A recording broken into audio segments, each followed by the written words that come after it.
button. So today we are going to be talking about the daily rituals and daily routines of great writers, great minds, great creatives throughout history. I mentioned this book in my video on routines, systems and creative flow, and I said I'd like to do a video in more detail, maybe just like reading some of my favourites. So this is a book called Daily Rituals by Mason Curry. It is a compendium of the daily routines of great minds. Whether or not you actually agree that any individual mind included in this is great is up to you, but certainly like iconic historical creatives and scientists and composers and writers and all sorts. Just so we're all on the same page, yes, I use the phrase great writers in the title of this video because great minds is in the title of the book, but of course selecting a pantheon of great minds or great writers like this is an intensely political choice, and the makeup of this book, and thus this video, is disproportionately white, male, cis, upper class and all the rest, both because those with privilege have always had more time, energy and opportunities to devote to their work and thus become great, and because marginalised and less privileged creatives often get less recognition even when they are great. Cool, let's go. I found it really inspirational, actually, to just read about the minutiae of how people go about their days and how they get the work done. Yeah, so I've been reading this in the mornings or on my lunch break for a while now, and I finally finished it, and I've marked some of my favourite entries to share with you today. I'm going to read you some of my favourite parts of this, and we'll maybe at the end talk about some kind of takeaways and interesting things that I took from this book. So most of the ones I picked are writers, but we've got a few other miscellaneous ones in there as well. So the first is Jane Austen. So Jane Austen was born in 1775 and died in 1817. Austen never lived alone and had little expectation of solitude in her daily life. Her final home, a cottage in the village of Chawton, England, was no exception. She lived there with her mother, her sister, a close friend, and 3 servants, and there was a steady stream of visitors, often unannounced. Nevertheless, between settling in Chawton in 1809 and her death, Austen was remarkably productive. She revised earlier versions of Sense and Sensibility and Pride and Prejudice for publication, and wrote 3 new novels, Mansfield Park, Emma, and Persuasion. Austen wrote in the family sitting room, subject to all kinds of casual interruptions, her nephew recalled. She was careful that her occupation should not be suspected by servants or visitors, or any persons beyond her own family party. She wrote upon small sheets of paper which could easily be put away or covered with a piece of blotting paper. There was, between the front door and the offices, a swing door which creaked when it was opened, but she objected to having this little inconvenience remedied because it gave her notice when anyone was coming. Austen rose early, before the other women were up, and played the piano. At 9 o'clock, she organised the family breakfast, her one major piece of household work. Then she settled down to write in the sitting room, often with her mother or sister, sewing quietly nearby. If visitors showed up, she would hide her papers and join in the sewing. Dinner, the main meal of the day, was served between 3 and 4. Afterward, there was conversation, card games and tea. The evening was spent reading aloud from novels, and during this time Austen would read her work in progress to her family. Although she did not have the independence and privacy that a contemporary writer might expect, Austen was nonetheless fortunate with the arrangements at Chawton. Her family was respectful of her work, and her sister Cassandra shouldered the bulk of the house-running burden, a huge relief for the novelist, who once wrote, "Composition seems to me impossible with a head full of joints of mutton and doses of rhubarb." Okay, so the next one I want to read to you is Karl Marx, and I think it's mainly because this one I just find kind of funny. So I'm not going to read the whole thing. Yeah, I'm just going to read you my favourite excerpt from this. Marx was, by 1858, already several years into Das Kapital, the massive work of political economy that would occupy the rest of his life. He never had a regular job. I must pursue my goal through thick and thin, and I must not allow bourgeois society to turn me into a money-making machine, he wrote in 1859. In fact, he later applied for a post as a railway clerk, but was rejected because of his illegible handwriting. Instead, Marx relied on his friend and collaborator Friedrich Engels to send him regular handouts, which Engels pilfered from the petty cash box of his father's textile firm, and which Marx promptly misspent, having no money management skills whatsoever. I love this so much, guys. I don't suppose anyone has ever written about money when so short of the stuff, he noted. I don't have anything smart to say about that except that I love it. Okay, Carl Jung. Born 1875 and died in 1961. In 1922, Jung bought a parcel of land near the small village of Billingen, Switzerland, and began construction on a simple 2-storey stone house along the shore of the upper basin of Lake Zurich. Over the next dozen years, he modified and expanded the Billingen Tower, as it became known, adding a pair of smaller auxiliary towers and a walled-in courtyard with a large outdoor fire pit. Even with these additions, it remained a primitive dwelling. No floorboards or carpets covered the uneven stone floor. There was no electricity and no telephone. Heat came from chopped wood, cooking was all done on an oil stove, and the only artificial light came from oil lamps. Water had to be brought up from the lake and boiled. Eventually, a hand pump was installed. If a man of the 16th century were to move into the house, only the kerosene lamps and the matches would be new to him, Jung wrote. Otherwise, he would know his way about without difficulty. Throughout the 1930s, Jung used Billingen Tower as a retreat from city life, where he led a workaholic's existence, seeing patients for 8 or 9 hours a day and delivering frequent lectures and seminars. As a result, nearly all Jung's writing was done on holidays. And although he had many patients who relied on him, Jung was not shy about taking time off. "I've realised that someone who's tired and needs a rest and goes on working all the same is a fool," he said.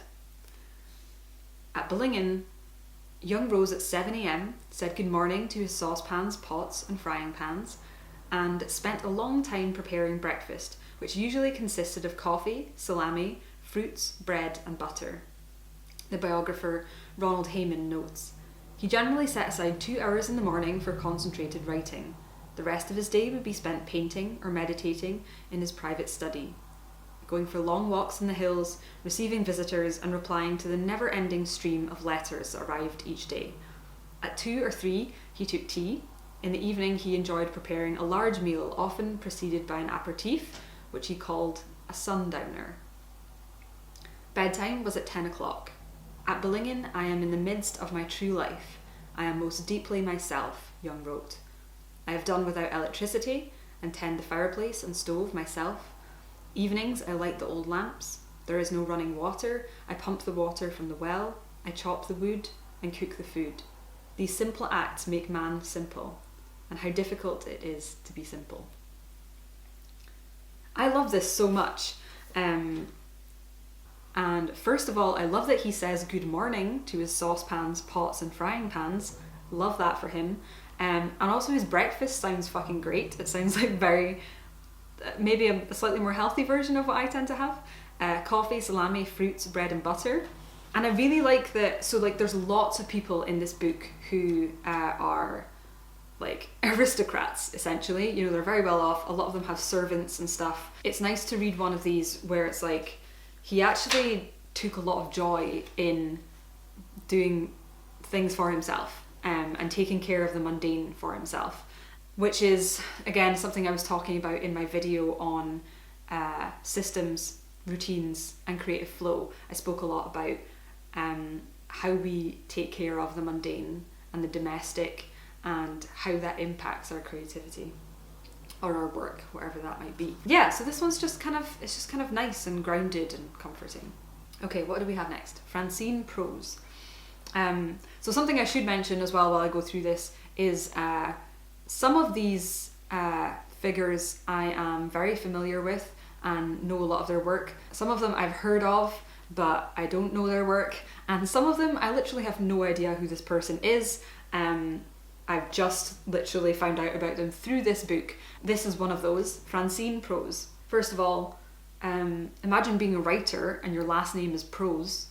Francine Prose was born in 1947 and is contemporary. The American author has found that literary success has made literary productivity increasingly difficult.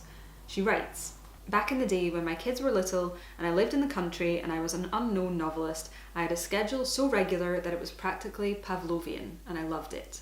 The school bus came, I started to write. The school bus returned, I stopped.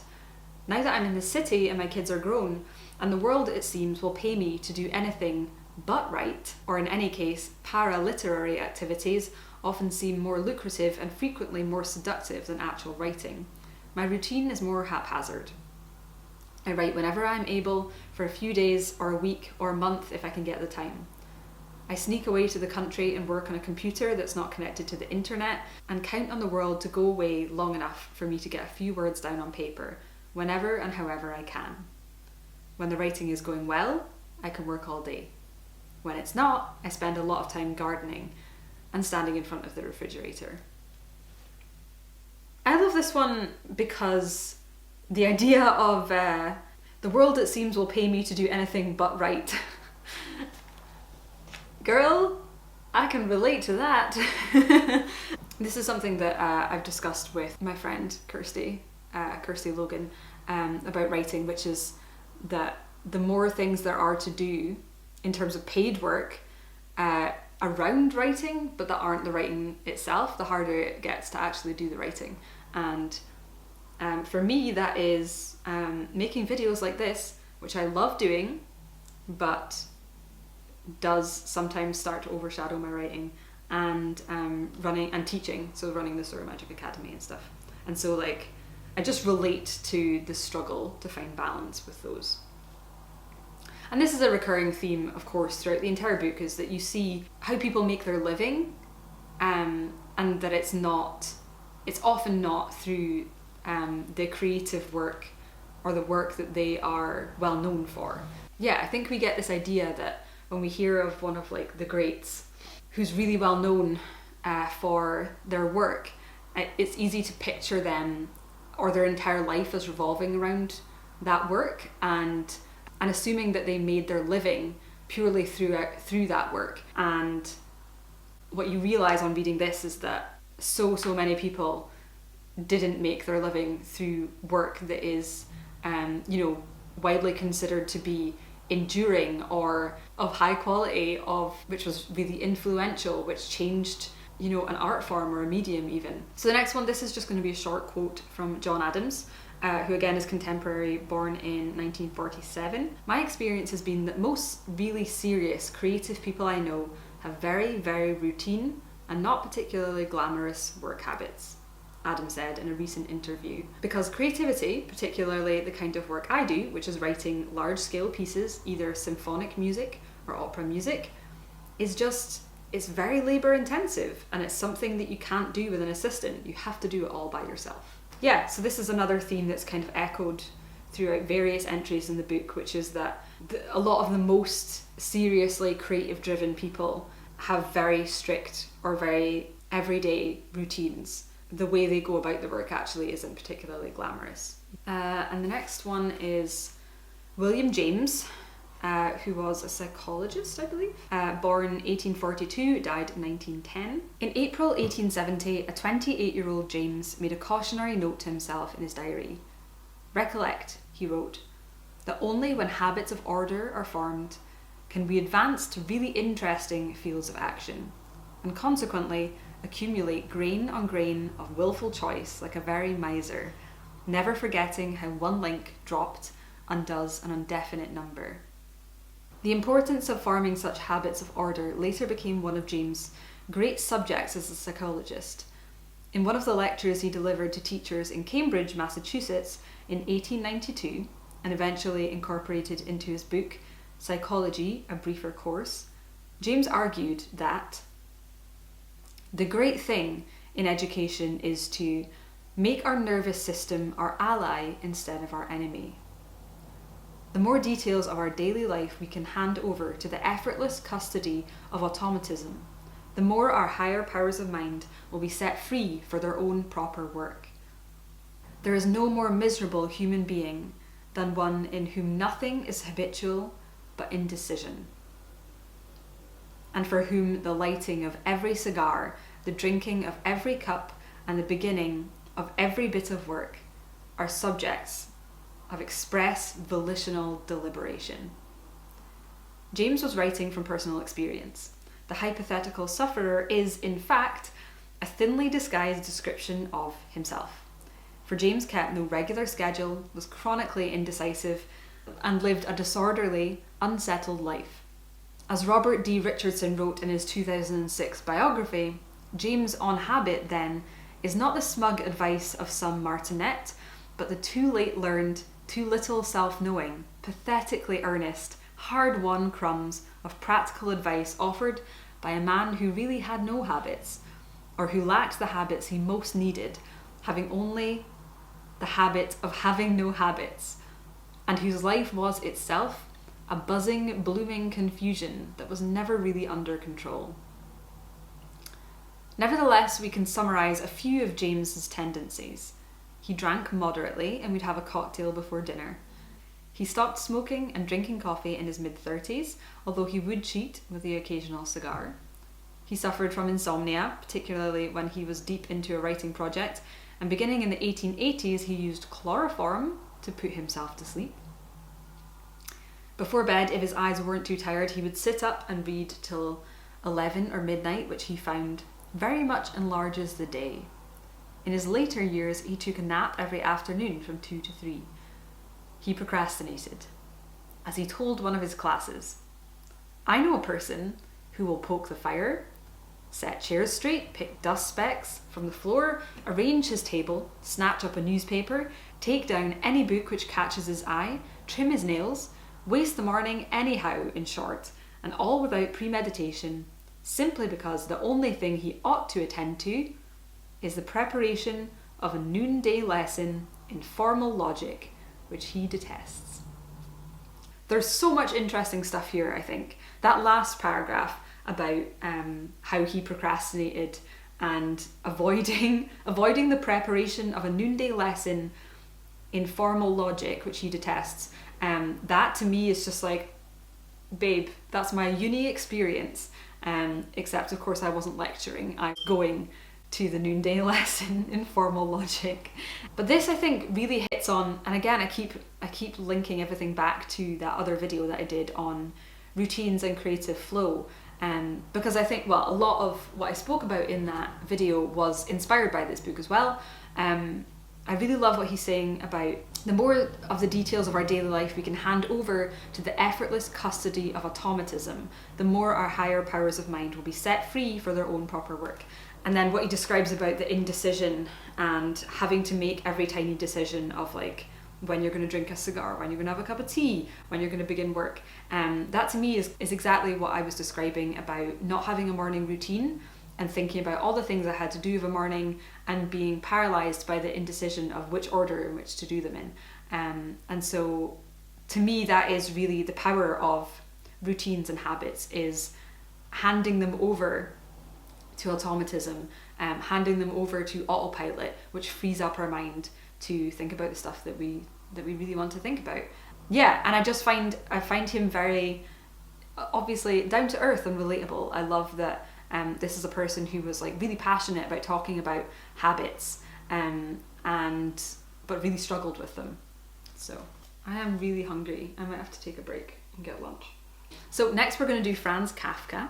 And again, this is one where I just felt, there are quite a few of these where I just feel this kind of kinship when I read these. I think the standout ones would be, Kafka, Marx, and that last one, William James. So Kafka was born 1883 and died 1924. In 1908, Kafka landed a position at the Workers' Accident Insurance Institute in Prague, where he was fortunate to be on the coveted single shift system, which meant office hours from 8 or 9 in the morning until 2 or 3 in the afternoon. Although this was a distinct improvement over his previous job at a different insurance firm, which required long hours and frequent overtime, Kafka still felt stymied.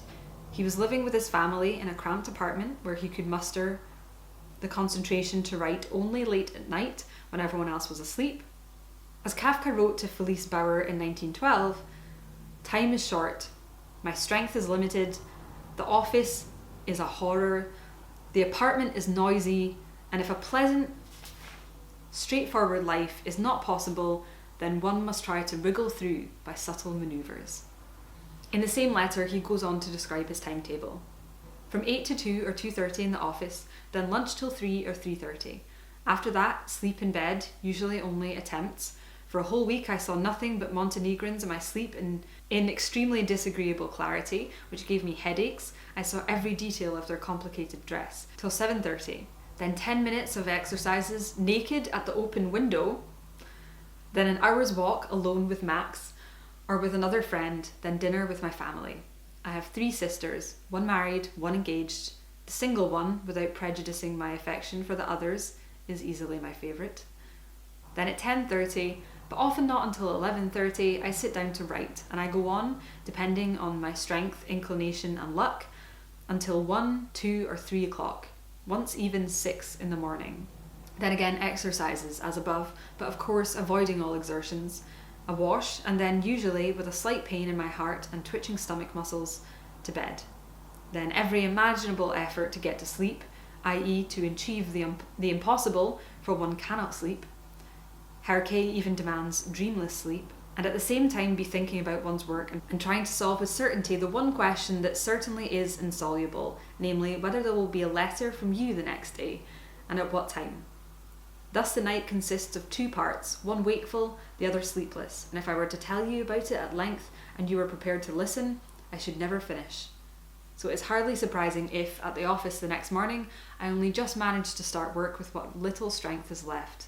In one of the corridors along which I always walk to reach my typist, there used to be a coffin-like trolley for the moving of files and documents. And each time I passed it, I felt as though it had been made for me and was waiting for me.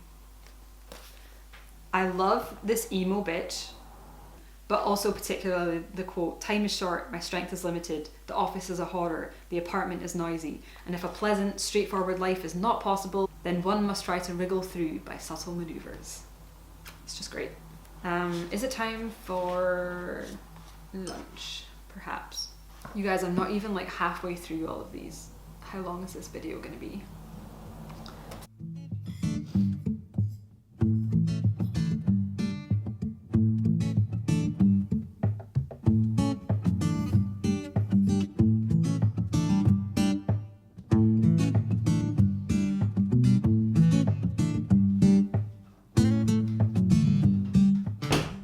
Okay, we're back from lunch.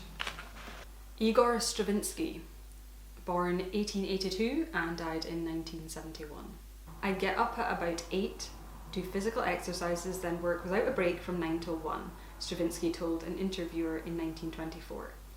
Generally, 3 hours of composition were the most he could manage in a day, although he would do less demanding tasks, writing letters, copying scores, practicing the piano, in the afternoon. Unless he was touring, Stravinsky worked on his compositions daily, with or without inspiration, he said. He required solitude for the task, and always closed the windows of his studio before he began. "I have never been able to compose unless sure that no one could hear me. If he felt blocked, the composer might execute a brief headstand, which, he said, rests the head and clears the brain." So 3 hours of composition were the most he could manage a day. That really works in line with a kind of, again, another overarching theme of this, which is that a lot of the greats don't work as many hours in the day on their great works as you might expect. And that I found when I was in my period of being funded to write by Creative Scotland for a few months, I expected these very long writing days of myself, and I discovered that it wasn't really possible, and I would burn my brain out by trying to work for much longer than I actually could. And I did find something similar, that really about 4 hours was the maximum I could spend really focused writing in a day before my brain just tapped out and I was just done. And also I like that he says, if blocked, the composer might execute a brief headstand, which he said rests the head and clears the brain. This is something that, so I've never done a headstand before, but when I was writing State of Flux, I was doing crazy long hours on the revision for that one particular summer. Get out of bed, go to my desk, and be there all day essentially. But I would take these really quick yoga breaks, and I found that really, really helpful to just kind of refresh and get back to work. And sometimes even now, I will do like a little cycle of the first part of a sun salutation, and I also find that where it's like a process of like stretching up, bending over, like a forward fold, and then lifting up halfway, and then forward fold, and then all the way up again, and that kind of cycle. And also a downward dog. And both of those, I'm like, they're both inversions. So you put your head down towards the ground, which obviously gets the blood flowing. Yeah, it's just interesting to see that that's a thing for someone else as well. Because I definitely find that inversions, even if it's just for a few seconds, do sort of like get things moving again and kind of clear my mind and let me like clear away the fogginess if there is any. And now we have Sylvia Plath, who was born in 1932 and died in 1963. I'm just going to take a quick excerpt from it. Plath's journal, which she kept from age 11 until her suicide at age 30, records a near constant struggle to find and stick to a productive writing schedule. From now on, see if this is possible. Set alarm for 7:30 and get up then, tired or not. Rip through breakfast and house cleaning, bed and dishes, mopping or whatever. By 8:30, be writing before 9. That takes the curse off it. Be writing before 9, that takes the curse off it. This idea of like writing as early in the day as possible or as soon after getting up as you can is something that I've come across in the How Do You Write podcast by Rachael. She talked about it in, she called it breaking the seal. So like breaking the seal by getting writing done as early in the day as possible, even if it's only for a small amount, because it just makes it easier to come back to for the rest of the day. Whereas the longer you leave it, the easier it is for your mind to build up all this resistance to doing it. Whereas if you try and just get up and do it as soon as possible, then you almost don't have time to build up that resistance. So I like that idea. And now we have Wallace Stevens, who was born 1879 and died 1955. In 1916, when he was 36 years old, Stevens accepted a position at the Hartford Accident and Indemnity Company, where he remained employed as an insurance lawyer until his death. Far from stifling his creativity, the job seemed to suit Stevens' temperament and even encourage his poetry. I find that having a job is one of the best things in the world that could happen to me, he once said. It introduces discipline and regularity into one's life. I am just as free as I want to be, and of course I have nothing to worry about money. Obviously, having a job doesn't mean that you're never going to have anything to worry about with money. But I do think like a lot of us creatives and writers see going full time with writing or another creative pursuit as the ultimate end goal, like the ultimate way to have succeeded in your creative pursuit. And I just don't think that that's necessarily the case. And it's really nice to read, it's just really nice to read real world examples of people who talk about having a job or a day job, and that as a really actually helpful anchor in their lives for giving them security and giving them routine. It's okay for creative stuff to just fit in and around that. Obviously, the ideal situation being that your job does give you some kind of security, because that's not really the case anymore. What with the gig economy and capitalism, you know. But yeah, I just think that we're maybe encouraged a little bit too much to be trying to get out of other jobs or day jobs so that we can solely focus on the creative stuff. That sentiment, when presented as like this universal thing that everyone should be striving for, really undervalues the stability and security of having a job. And I say that as someone who hasn't had an actual job in years and has felt the struggle and the insecurity of that. Now let's talk about Philip Larkin, born in 1922 and died in 1985.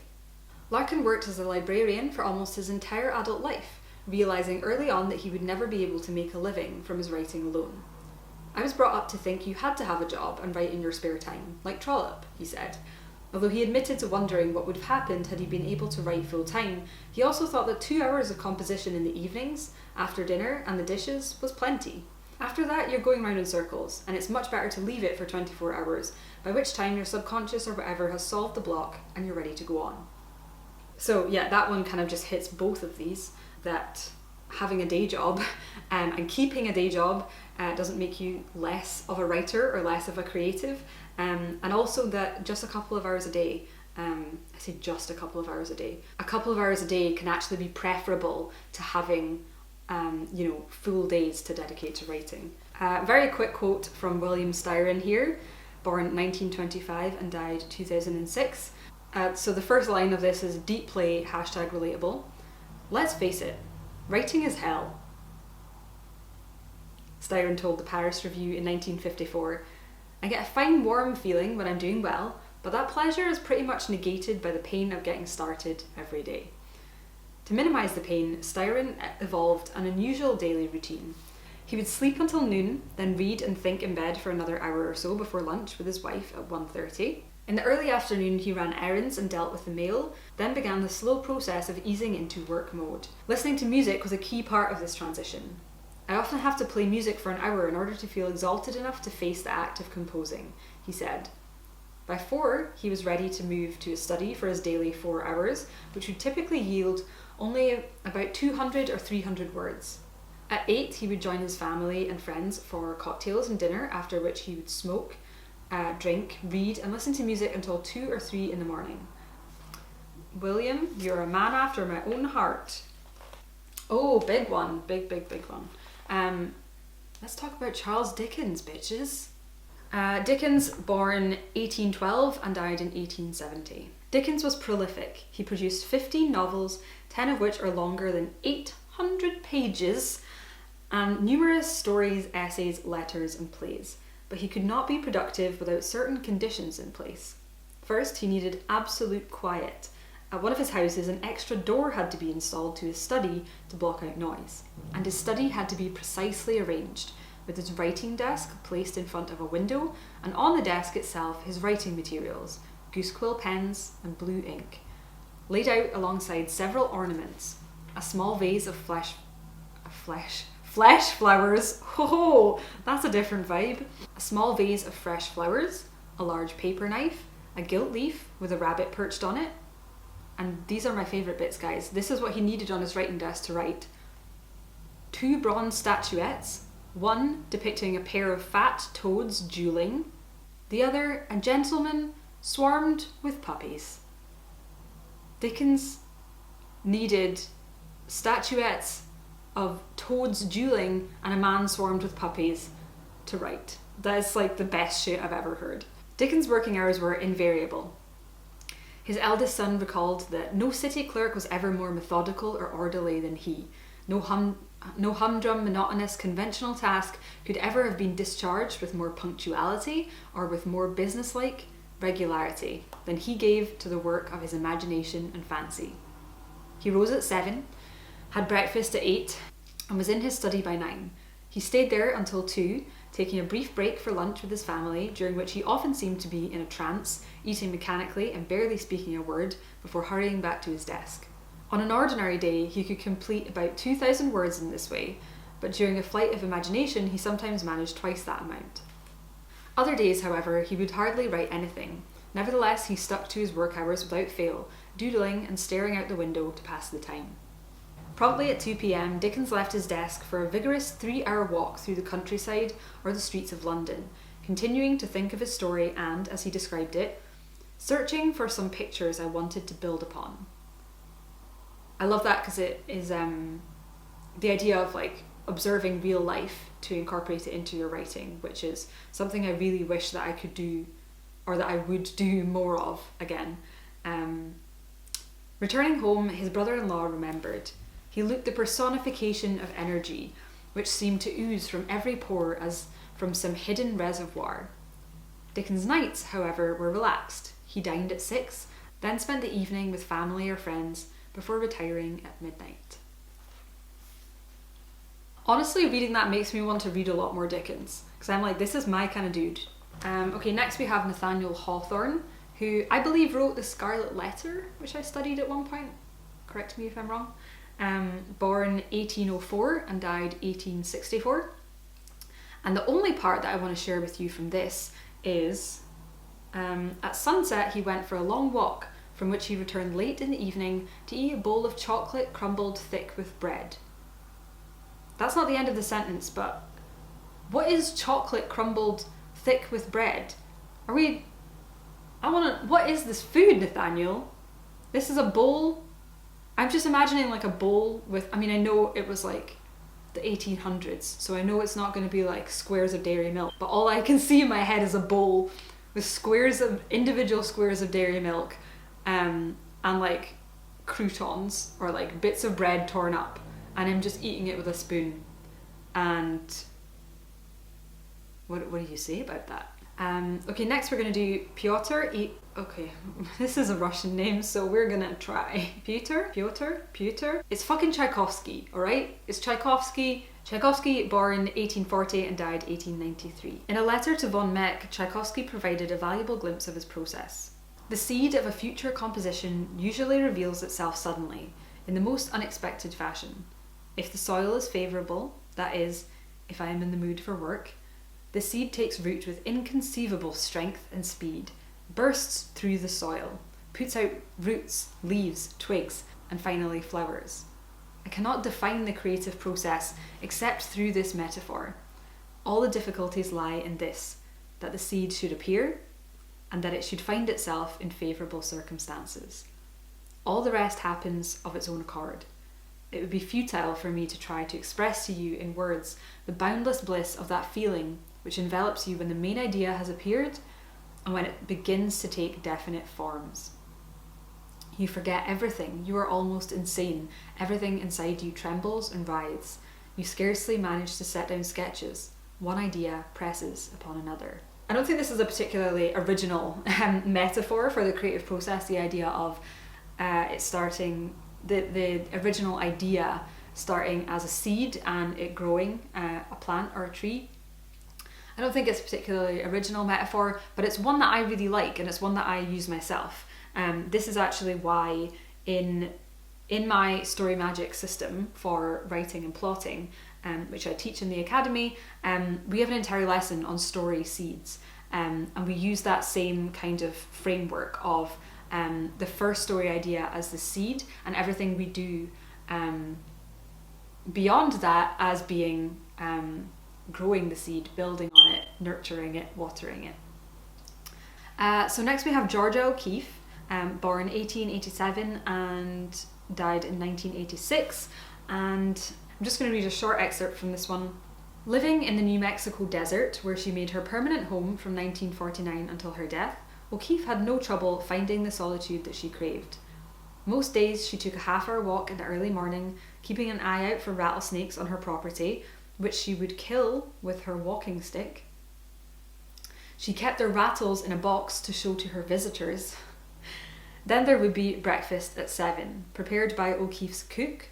A typical meal included hot chili with garlic oil, soft-boiled or scrambled eggs, bread with a savoury jam, sliced fresh fruit, and coffee or tea. So the main reason I wanted to read that is that breakfast sounds fucking amazing, doesn't it? Hot chili with garlic oil, soft-boiled or scrambled eggs, bread with a savoury jam, sliced fresh fruit, and coffee or tea. Damn! Georgia! Yes, please! And our last entry is David Foster Wallace, born 1962 and died 2008. I usually go in shifts of 3 or 4 hours with either naps or, fairly diverting, do something with other people things in the middle, Wallace said in 1996, shortly after the publication of Infinite Jest. So I'll get up at 11 or noon, work till 2 or 3. In later interviews, however, Wallace said that he followed a regular writing routine only when the work was going badly. From a 1999 radio interview, things are either going well or they're not going well. I'm working on something now and I just can't seem to get it. I flounder and flounder. And when I'm floundering, I don't want to work, so I invent draconian, alright, this morning I'll work from 7:30 to 8:45 with 1 5-minute break. All this Baroque BS. And after 5 or 10 or a dozen, or, as with some books, 50 tries, all of a sudden it will start to go. And once it starts to go, it requires no effort. And then actually the discipline's required in terms of being willing to be away from it and to remember that, I have a relationship that I need to nurture, or I have to grocery shop or pay these bills and stuff. So I have absolutely no routine at all, because the times I'm trying to build a routine are the times that the writing just seems futile and flagellating. Yeah, this one's interesting because I also find that I get much more focused on when I feel like I'm not getting along well with what it is that I want to be doing, whether that's writing or something else. Like, it's almost like I'm trying to motivate myself through the routine, and get myself to sit down and do the work through the routine. But if I've gotten into the flow with something and it's going well, then I don't need to motivate myself. I don't need the routines. I don't need to coax myself. I don't need to convince myself to sit down and work for a certain period of time, because I just do. Yeah, there are periods where you get into it and it's actually, it is harder to step away. And I find that for some reason it happens to me really often with video editing, where I just get so engrossed in what I'm doing that I definitely sit there for too long. I don't eat. Yeah, I'll sit there for too long and I'll emerge several hours later, soon after I should have stopped working. I should have taken a break, and I'll like emerge and find that like probably my back hurts. I'm really stiff because I've been sitting in one place for too long, and I'm really hungry, and I'm probably really thirsty, or I really need to go to the bathroom. In some ways that's a kind of like, oh wow, you were so into the work. It's kind of a romantic thing, but a lot of the time I'm kind of just frustrated with myself that I didn't just take a 5-10 minute break to go and sort out these things. So I just think that's interesting, the idea of, I think maybe Charles Dickens' entry is kind of maybe more of the opposite of that. Like, a lot of people stuck with their routine no matter how the work itself was going, and found that valuable in and of itself. And then you have people like David Foster Wallace who find that the routine is only really helpful when things aren't going well and they have to like convince themselves to do the work. Whereas when things start to go well, the routine can kind of go out the window, and that's fine. So, a little bit of chat, a little bit of takeaways and thoughts on all of this, and reading the whole book together, or reading the book as a whole. First of all, as I mentioned kind of in and around some of those entries, it was really nice and reassuring to just see that most people actually do a lot less hours of, intensive work in a day than you'd actually imagine, or that I personally found that I imagined when I heard about them or their work. And yeah, this idea that like for many writers, just a couple of hours of writing is a really good day's work, and that for a lot of people actually like trying to push beyond that is just a bit futile. Again, that's something that I found when I was really the only period of my life where I've been writing full time, and that's been my sole focus, which was that period when I was funded by Creative Scotland for a few months to work on my novel. It seems like, I think a lot of us think that will suddenly be much more productive because we have all that time, but I found that it was very frustrating that I was trying to use all that time well. I was trying to work, for like an 8-hour work day, and I still couldn't really get much more done than before, because yes, I had more time, but I didn't have more like mental energy in a day. Yeah, although obviously like doing other things with your time takes up mental energy, but yeah, I just thought it was interesting.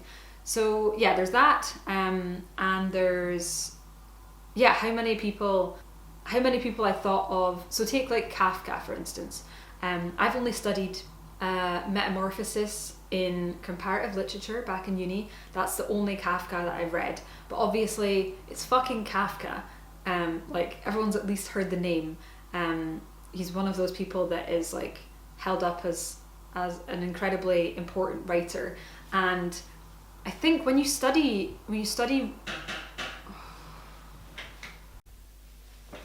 topical, that was my coffee that I ordered just arriving, and we're about to talk about coffee. I've just ordered another bag from Dear Green, which is perfect timing because I literally have just used the last of my beans this morning in this very cup. So I'm very happy. This is a Kenya peaberry, I think, and I've ordered a Colombia. I fucking love a Colombia. I worked with Colombian espressos a lot when I was a barista, and it's just one of my faves. So that would be nice.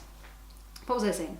Yeah, I think when you study someone like Kafka, maybe in school or in university, and you take their work really seriously and you appreciate the skill that goes into their work or what they did with their art, it's really, but you experience their work kind of out of context to some extent, and depending on what course you're doing, they will provide a bit more context as to where and how and when this person was writing.